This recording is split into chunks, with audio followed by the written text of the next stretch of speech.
Hello, bachcho. Let's read the question. The question is saying, which one of the following statement is correct about T lymphocyte in mammal? पहला है, these are produced in the thyroid. There are three types: cytotoxic T cell, helper T cell, and suppressor T cell.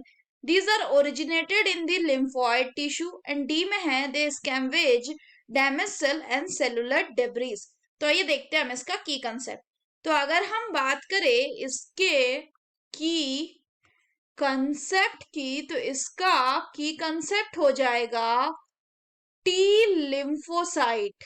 T lymphocyte.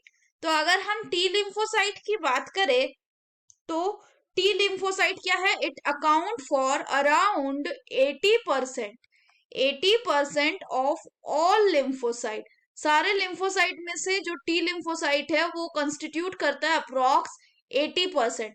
Further अगर हम बात करें तो इनका origin कहाँ है? ये ओरिजिनेट होते हैं, ओरिजिन इज बोन मैरो. जो बोन मैरो है, बोन मैरो में ही सारे तरह के यानी B lymphocyte and T lymphocyte दोनों ओरिजिनेट होते हैं. लेकिन अगर बात करें कि ये मैच्योर कहाँ पे होते, तो ये मैच्योर होते हैं आपके थाइमस में. They are mature in thymus. और फर्दर बात करें तो ये तीन तरह के होते हैं, थ्री टाइप्स. एक होता है आपका साइटोटॉक्सिक साइटोटॉक्सिक टी सेल्स. अगर हम साइटोटॉक्सिक टी सेल की बात करें तो ये क्या है? ये एक टाइप ऑफ लिम्फोसाइट है जो जनरली क्या करता है? जनरली इसका काम होता है किलिंग, और जैसे कि to kill the cancer cell और जो भी ऐसे सेल हैं जो कि इन्फेक्टेड या डैमेज्ड हो गए हैं. नेक्स्ट बात करें तो दूसरा होता है आपका सप्रेसर टी सेल्स. अगर हम सप्रेसर टी सेल्स की बात करें तो सप्रेसर टी सेल्स को और क्या बोलते हैं? इसी को आपका रेगुलेटरी टी सेल्स भी बोला जाता है. इसका काम क्या होता है? इसका काम होता है to modulate the immune system.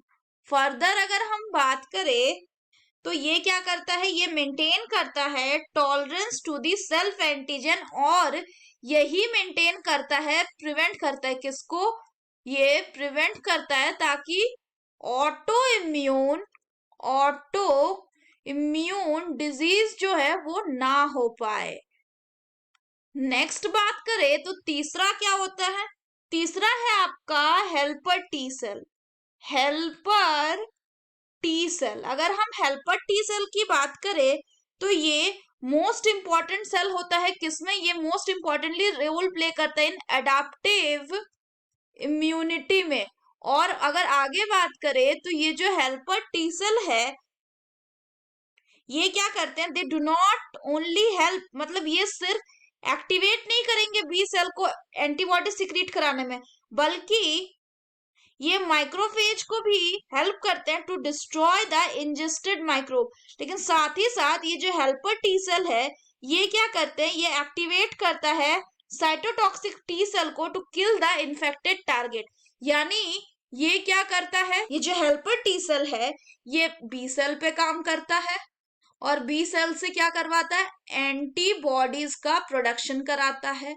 इसके बाद अगर बात करें तो ये मैक्रोफेज पे काम करता है, और मैक्रोफेजेस से क्या करवाता है? मैक्रोफेजेस से ये काम करवाता है कि ये जो पैथोजन है या जो माइक्रोब्स है उसको इंजेस्ट कर ले, उसको इंजेस्ट करवाता है. नेक्स्ट बात करें तो ये काम करता है और किस पे? ये काम करता है आपका साइटोटॉक्सिक टी सेल पर, और इनसे क्या करवाता है? इनसे ये टारगेट को किल करवाता है. जो टारगेट यानी इन्फेक्टेड सेल है इसको ये क्या करवाता है? इसको ये किल करवाता है. अगर हम क्वेश्चन की बात करें तो इसमें बोल रहा which of the following statement is correct about the T lymphocyte in mammal.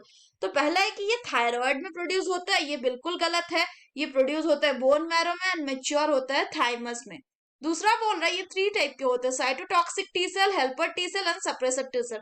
So the correct option will be option B. अगर बाकी दो ऑप्शन का बात करें तो इसमें बोल रहे these are originated in lymphoid tissue, तो बोन मैरो भी लिम्फोइड टिश्यू है, लेकिन ये स्टेटमेंट इसलिए गलत है क्योंकि बोन मैरो सिर्फ लिम्फोइड टिश्यू नहीं है। लिम्फोइड टिश्यू तो थाइमस भी है, लेकिन ये ओरिजिनेट सिर्फ और सिर्फ बोन मैरो में होते हैं। डी में बोल रहा है they scavenge damage cell and cellular debris, तो ये गलत है क्योंकि ये किसको, ये मैक्रोफेजेस को एक्टिवेट करते हैं और उनसे ये डैमेज सेल को स्कैवेज करवाते हैं और साथ ही साथ सेलुलर डेब्रिस को करते हैं, लेकिन ये खुद वो नहीं करते, टी लिम्फोसाइट खुद ये नहीं करते। So that's all for the question, बच्चों. Hope you understood it well. Best of luck.